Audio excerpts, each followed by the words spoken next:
welcome to another episode here with Queen City Reefs and more. Today we're going to talk about the innovative marine. Let's talk about what's going on.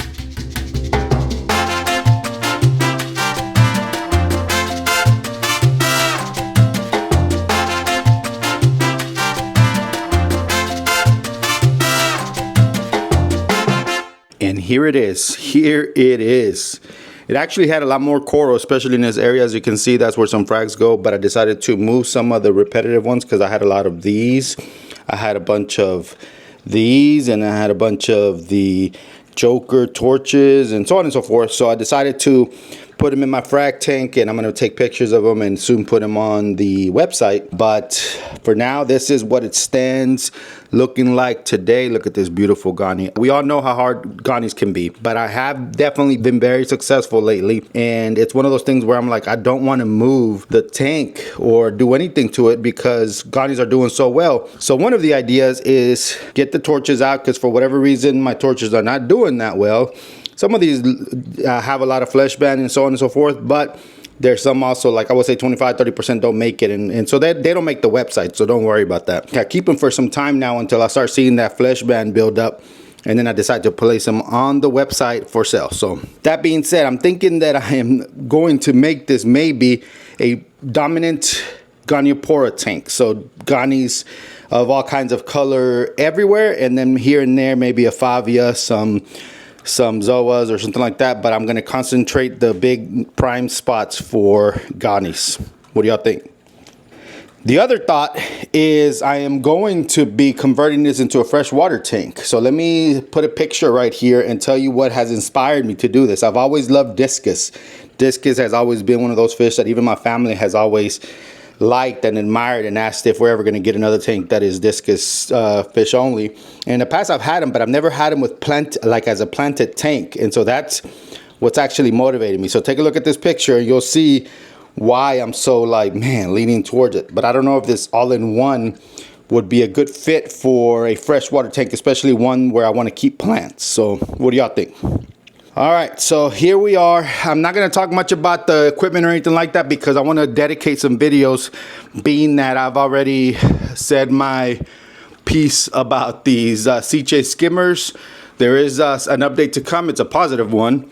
And then, being that I did a short on this one, and I know y'all most likely are waiting on an update. So for now, you'll just get something quick. This is the IOAOI skimmer that hangs in the back here, and actually, as you can see, look at that skim mate. It does really well. I figured out, not the issue, but I figured out the noise issue that I was having with this, and it ended up being the impeller. So I contacted CJ and they sent me a new one, and I installed it, and voila, this thing is as quiet as this one. So my bad, my apologies for that part. But as far as the skim mate, I still feel that this one makes darker skim mate.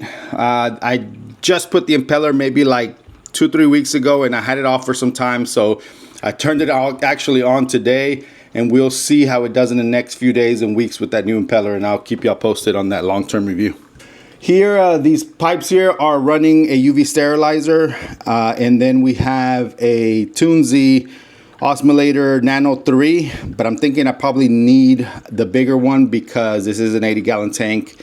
But so far hasn't given me problems. Every now and then, I don't know why, but it will be flashing red and missing water, and then I have to turn it off and on, and then it starts pumping water out again. So I'm guessing that there's times where the evaporation rate is higher than what this can handle, and being that it's nano, it doesn't actually. I think it's rated for, don't quote me on this, but it's a specific amount of seconds in order to not overfill.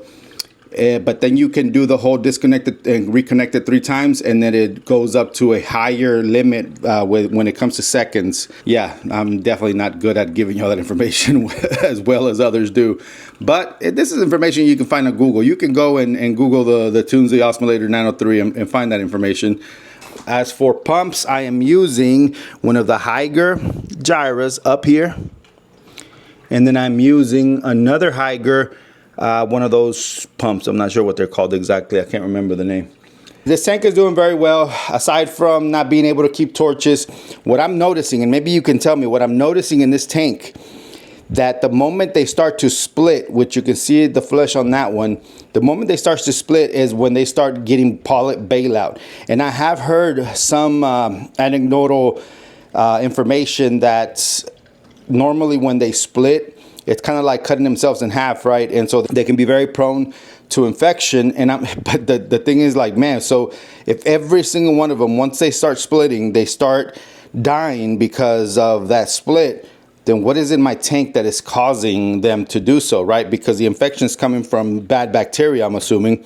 I don't know, maybe I should do some aquabiomics type of test. We did change the lighting from 2 Radion XR15 G5 blues to these Kessel A360s, A360X, I believe, but not the XC, which is the newest version. So the previous version of what exists today.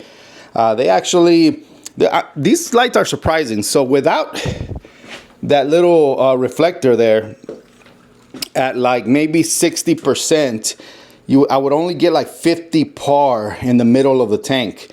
Once I added that reflector, which I believe is a 90-degree one, once I added that, or the 70-degree one, maybe it's a 70. There's 3 of them, and so then I added the middle one. I was able to get 150 par in the middle, so it literally raised the par level by 100 by adding that reflector. And I'm like, wow, you know, why? Some way, somehow, I'm assuming like other companies maybe need to catch up on that and go back to the whole reflector thing, like a metal halides, right? Because just that alone raised the par without having to raise the intensity on them, because the more intensity, the more wattage you're using. And I'm trying to stay, you know, I'm trying to do what I can to save on power, because, man, power cost is getting out of control for sure. My bill, when I first moved here back in 2017, 2018, and I've always had multiple tanks. So the average cost when I first moved in here was about $120, $150 a month during the summer. And then it was under $100 during the winter. Then I got an electric car, of course, and that I averaged out that it actually consumed about $100 a month. So my electric bill was about $100 a month. So that would put me about anywhere between $200 to $250 a month. My bill today, ladies and gentlemen, my bill today is about $400 in the winter, and in the summer I'm hitting $500, $550 a month. That is one of the reasons why I'm thinking of selling. I have this one, and I have a water box that I will be actually showcasing in the next episode on what we're doing in the QCR studio, showing y'all the frag tanks that y'all probably haven't seen in a while, and showing y'all the new tank that we have in there. So one of these 2 tanks will end up leaving, and depending on which one does, then I'll dedicate the other one to either that freshwater setup that I'm talking about, or maybe Ghaniland in that tank itself. So we'll see. I don't know. Let me know what y'all are thinking. Let me know y'all's thoughts. Let me know anything really in the comments below. Let's have a conversation. All right. Thank y'all so much for tuning in. I will see y'all on the next one.